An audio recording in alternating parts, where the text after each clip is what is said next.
we brought her back, right? That was really fantastic. So I'm going to call up Rosalind Fitzpatrick. She's our patient speaker tonight. It's always one of the favorite talks that we do. I'm just going to pull up her. So Rosalind is a Lynch syndrome patient, and she's here to share her experiences about that and about being a pro-man in her family for the last 17 years. And really, we're so lucky to have Rosalind talk to us today because she's had a really special and unique relationship with Dr. Henry Lynch, of which Lynch syndrome is named after. And she wanted to share some of those experiences. She wished she could share all her experiences. She's done so much work to fit it into our night. But she'd like to share that in honor of him because he just passed away just a little bit ago. Okay, so thank you.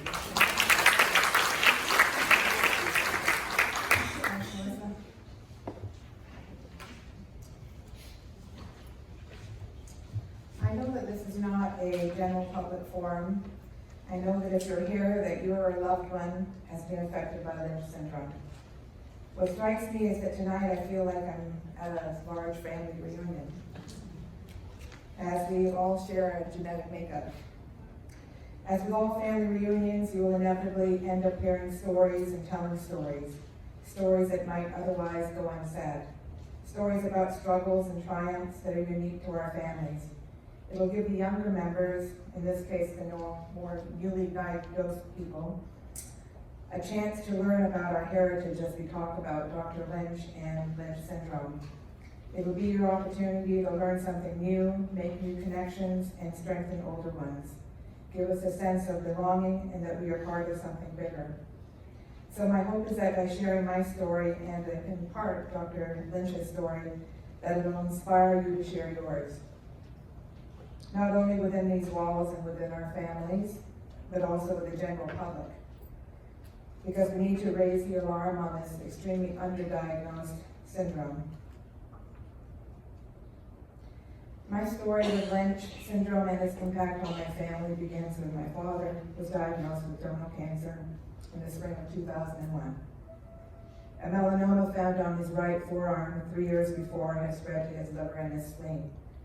This wasn't the first time cancer had reared its ugly head at my father. 18 years before, he had cancer of the left ureter, and it was cured. But this time around, we were told he would not be so lucky, and a few months later, he passed away. It was during his final months that my father and my mother moved into my home, that my father first met his palliative care doctor. And although this palliative care doctor couldn't save his primary patient's life, he did end up saving a life, my life, by seeing beyond his patient to the family as a whole, and in doing so, he has helped to divert a real catastrophe in our family. As on the first visit to our house, this compassionate palliative care doctor sat and talked privately with my father for a very long time. In the course of their discussion, he was able to obtain not only my father's medical history, but that of our extended families. I remember very well as the doctor was getting ready to leave my home, he turned to me and he said, "Rosalind, based on what your father has told me, I think you should have your family seek genetic counseling. There may be a genetic reason why your father and other members in your family have gotten cancer."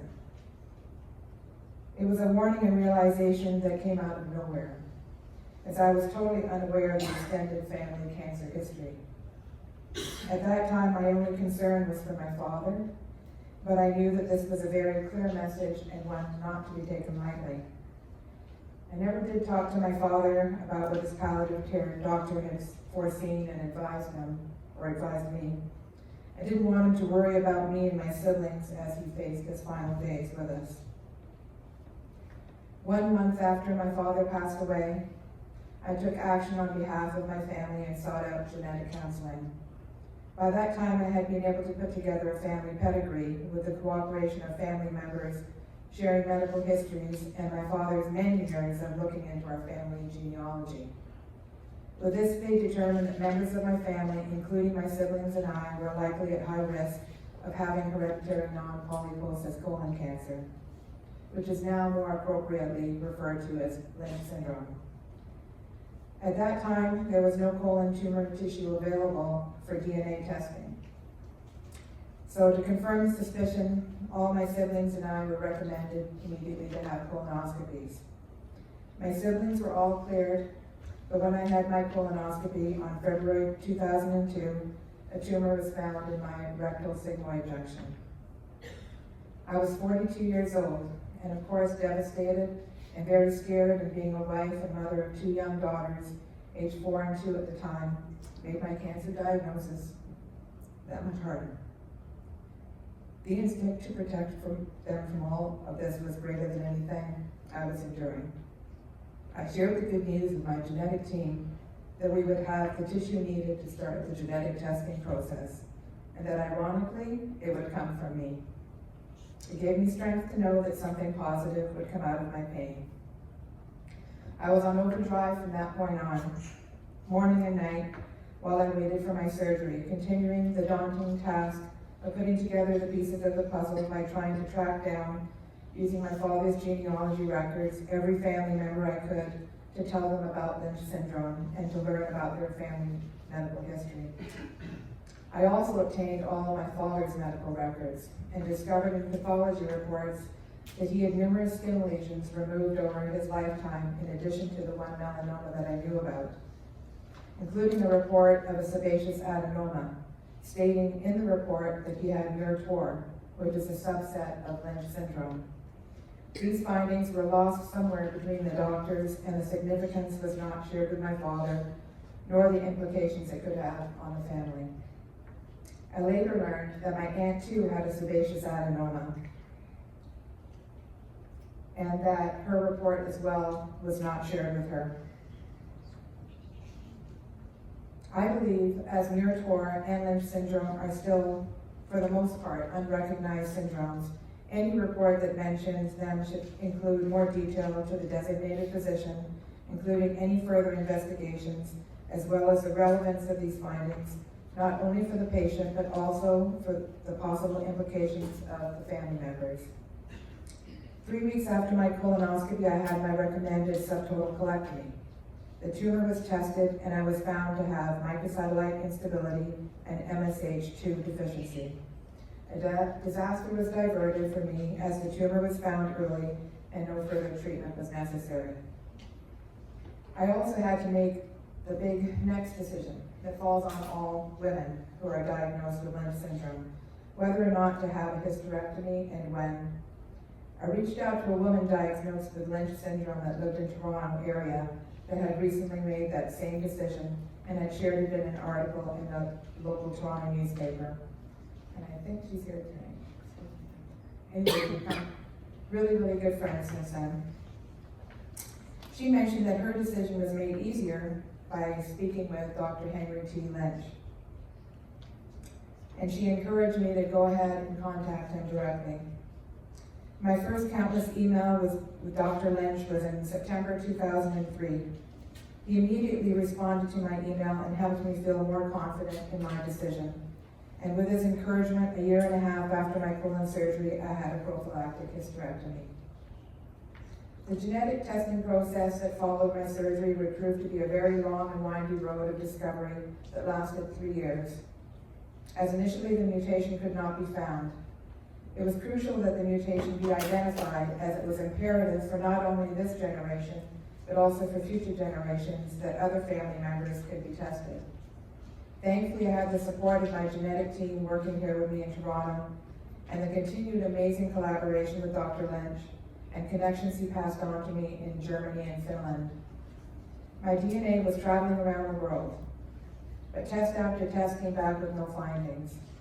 Then eventually, an unknown variant was found in Seoul, South Korea, which was still not a firm diagnosis of Lynch and couldn't be used to identify with certainty any of the asymptomatic relatives in my family.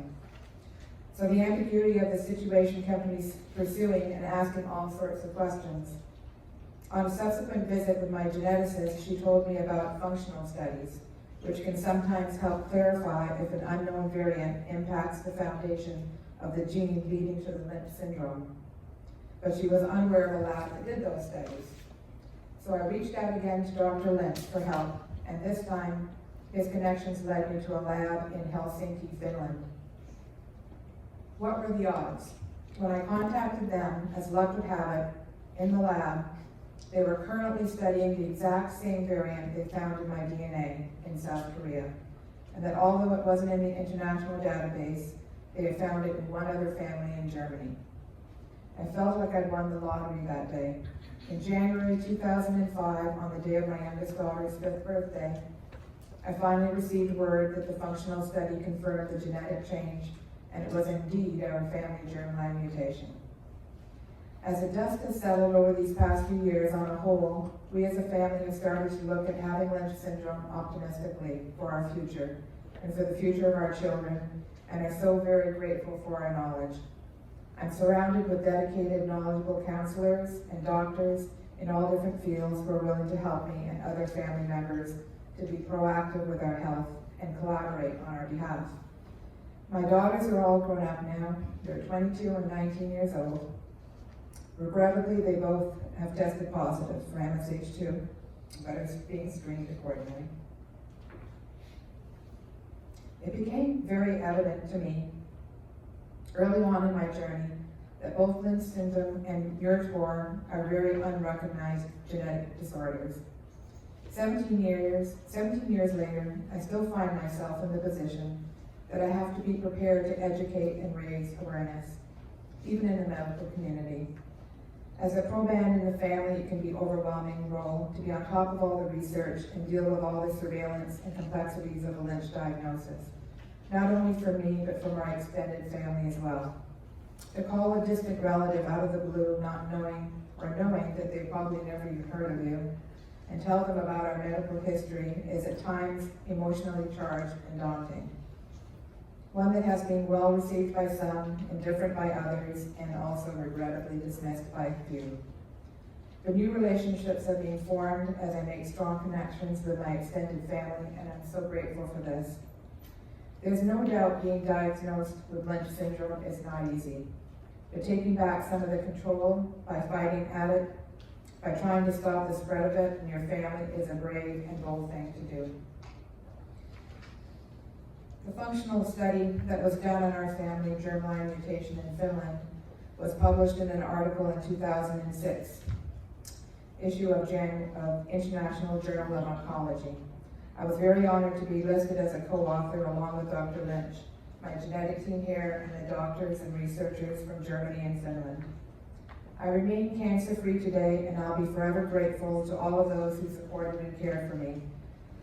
I have to acknowledge that I could not have been successful in my detective work to find our family germline mutation that gave us the Lynch syndrome without being set on the path of discovery by my father's palliative care doctor, Dr. Chin Chung, and not without the support of my genetic team in Toronto, specifically Dr. Leah Belcher and Ingrid Ambus, and of course, Dr. Henry Lynch, who spent decades blazing trails in genetic cancer research and was always so gracious in helping me and was instrumental in making all the international connections.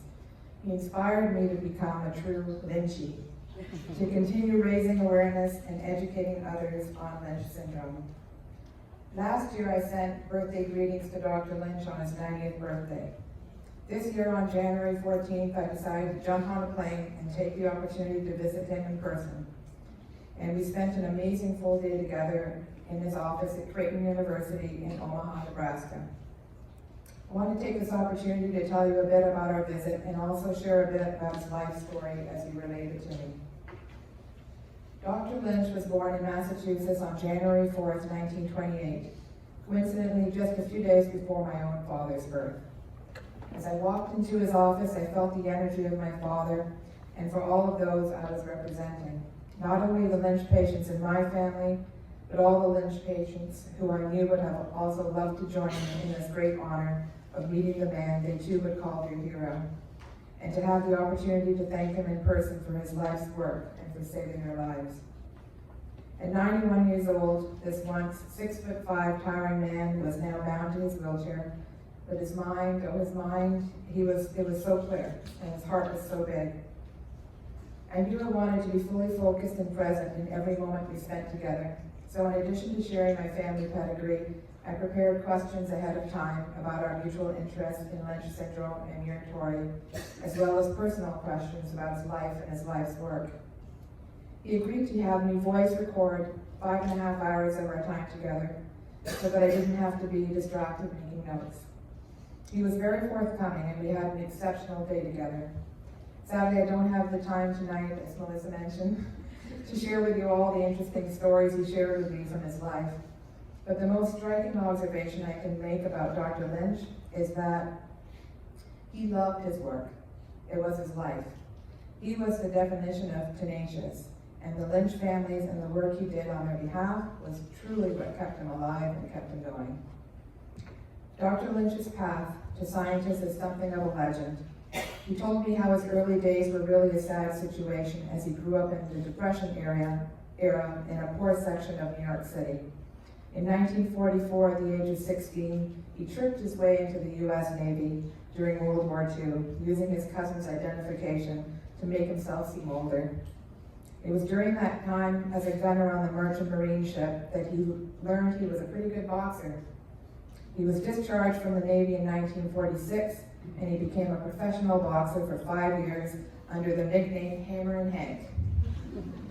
True love came to him during his time as a graduate student working on his master's in clinical psychology in Denver. There he met a head nurse named Jane. It was love at first sight at the beginning, and it was a long and well-lived life together with Jane assisting him in his research, running his office, and raising a family that includes 2 daughters, Kathy and Ann, and his son Patrick, who now works as a gastroenterologist in Texas and continues his father's work. Dr. Lynch's interest in cancer and heredity began shortly after his arrival in Omaha in the early 1960s, when he met with a young man with colorectal cancer. He determined that he also abused alcohol, and he asked him why he drank so much. And the man replied, "You would drink too if all your family was dying of cancer and you knew it was coming for you." This led him to mapping out his family cancer pedigree and publishing the first complete description of HNPCC on his family, known as Family N, and another similar family from Michigan known as Family M.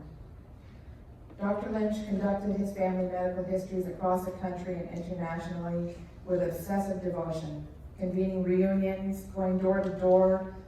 He pored over family Bibles, medical records, autopsy records, and census data. Dr. Lynch's 2 daughters, Kathy and Ann, told me how one of their clearest memories of childhood was sitting around the floor and making all the circles and squares on his family pedigrees. Another such pedigree was Family G, that had multiple generations of cancer, first reported in 1895 by Dr. Aldred Worthen. Between the work Dr. Worthen and Dr. Lynch did on this family, it would become the longest and most detailed cancer genealogy ever studied in the world. On a side note to my talk tonight, just yesterday, one of the descendants of Family G, an author named Amy McKay, who lives in Halifax, just released her memoir called Daughter of Family G. I'll have flyers outside on the registration desk you can pick up on your way out if you're interested in reading the book. I know I'm excited about it. Dr. Lynch's early research into whether cancer may have a genetic cause was pioneering, but initially dismissed by the medical establishment. It was widely believed at the time that environmental factors were the primary cause, and it proved to be an uphill struggle to promote his approach to cancer control. Over 20 years, he had numerous research grant applications rejected. At 6'5", Hammering Hank, the former boy from the poorer side of New York, the boxer and the naval gunner, knew how to fight, but he was always baffled why he was forced to fight. By 1984, he was the founder and director of the Hereditary Cancer Center at Creighton University in Omaha, Nebraska, which has created one of the world's largest hereditary cancer registries in the world, and the term Lynch syndrome was coined. Dr. Lynch and his colleagues were also the first in the world to discover the hereditary breast ovarian cancer syndrome at Creighton University. This led to the identification of the BRCA1 and 2 mutations for a diagnosis of hereditary breast cancer. It was an incredible moment for both of us when I shared my large family pedigree that I brought for him that spanned 6 generations and we discussed my role as a proban for the past 17 years. Of utmost importance to him was seeing that it was the meaningful portrayal of what a proban can do to help family members in a large pedigree undergo molecular genetic testing, surveillance, and management. Lives being saved, and that's what we're talking about, he said. At that point, we started moving forward with plans between Dr. Lynch and I and his staff on how to proceed with collaborating on a manuscript that we hoped would be published with my pedigree and my work as a family proban. He also wanted to have added to our publication the startling statistics he shared with me that were released in a 2016 Blue Ribbon report that stated it's estimated 1 million people in the United States have Lynch syndrome, with only less than 5% of them aware of it. When addressing the issue of Lynch syndrome being so exceedingly underdiagnosed, we also talked about the glaring misses in my family pedigree caused by the lack of sharing communications between medical specialists to family physicians, to the patients, and on to the other families at risk, and the consequences it had on my family in relation to the Muratori diagnosis. This led to a conversation about cancer care for Lynch patients moving forward. Dr. Lynch felt strongly about a cancer control program that would include family physicians, cancer specialists, medical geneticists, and he was a genetic counselors. They all had to properly be educated on the syndrome and know their patients and their families in all their complexity, and to take more of the responsibility for helping them seek medical assistance and stay the course of treatment. In Dr. Lynch's view, it was impossible to treat the hereditary disease without addressing the family situation. As a longtime professor, he was particularly hopeful that cancer education started at the grade school or early high school level, when the student first encountered science and biology. Teaching students the facts about cancer, he believed, could serve as a platform from which to combat the fear associated with learning about cancer later in adulthood. Especially if the early cancer education emphasized the positive aspects of cancer control through early diagnosis.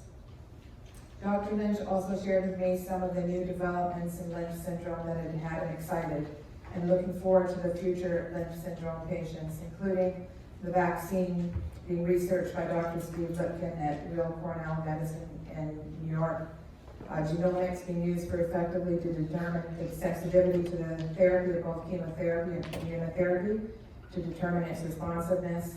The Lynch Syndrome Center, the first of the nation that opened in August in Boston, and the MSI-IHC practices more commonly being done now at all hospitals on all colon and endometrial tumors. And liquid biopsy, which is a study with Lynch families that is being started to catch cancers before symptoms even arise. After I went back to Toronto, Dr. Lynch and his team and I corresponded daily as we worked on the manuscript and pedigree, but sadly it was only 2 weeks after I returned home from Omaha that Dr. Lynch had a bad fall and ignited an old injury from the late 1980s. Back then, a medical student recalled he injured it before a lecture. At that time, instead of backing out of the lecture, Dr. Lynch had an assistant wheel him in, and he went ahead with his talk while lying from a gurney. Dr. Lynch developed worsening complications of congestive heart failure these last few months, and I was brokenhearted when I heard he passed away on June 2nd of this year. Fittingly, his family laid him to rest across the street from the medical center in Omaha that in September of 2015 changed its name to the Henry Lynch Cancer Center in his honor. I'm forever grateful for this incredible day I spent with Dr. Lynch and for the opportunity to thank him in person, not only on my behalf, but on behalf of all the Lynchies, everybody here, for saving his life, for saving so many lives. I cherish that his staff recalled to me that he was like a kid in the candy store the day of my visit, that he was having the best day and was very energized by the work on our manuscript. The legacy from his life work was partially laid out in the pedigree that I brought to him. It brought him great fulfillment, knowing lives are being saved and hopefully peace in his final days. With his passing, he will always be remembered as a giant of a man in the medical community, a trailblazer in cancer genetics, a humble and sweet man with a giant heart, Dr. Lynch is credited with saving thousands of lives. Anyone who has undergone a physical examination and completed a questionnaire about family history or cancer is a beneficiary of his research. There aren't too many people with the persistence of someone like Dr. Henry Lynch, who would have the stamina to continue to press for what he believes in, especially in the face of adversity and right up until after his 91st birthday. We as Lynch patients, as Lynchies, need to take up his torch, be his living legacy, and live beyond ourselves. Focus on making a difference in the lives of others and giving back by telling your story, raising awareness, and educating ourselves and others on Lynch syndrome. The legacy we leave is the life we lead, and therefore a legacy such as Dr. Lynch's has to be honored, as he certainly lived the best of lives that allowed us to live ours.